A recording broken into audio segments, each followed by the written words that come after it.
家里还有几个别人送的梨，那今天就把它给烤了。大雪梨先洗干净表皮，根部大概还有2厘米的地方切开，用勺子把它的核给挖出来。如果想多放几个红枣的话，可以多挖一点出来。最后是一个小碗的形状，放入几颗洗干净的红枣，再放点枸杞，再放1小碗冰糖。喜欢甜的可以多放点，不喜欢可以少放点。再倒一点清水进来，把切掉的那个盖给盖上，用锡纸把梨给包裹起来，尽量的给它包裹的严实一点。如果你家里实在没有烤箱蒸也是可以的，不过那就不是烤梨了，是蒸梨。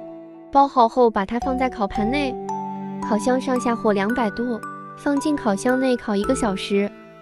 如果你家里是空气炸锅的话，那就是200度烤45到50分钟左右。烤好后等稍微不烫了，我们把锡纸给打开，把梨的盖子给拿掉，看着好诱人呀。吃的时候连梨带红枣带汤汁一起吃。烤过的梨咬起来特别软，再加上甜甜的汤汁，真的是很好吃。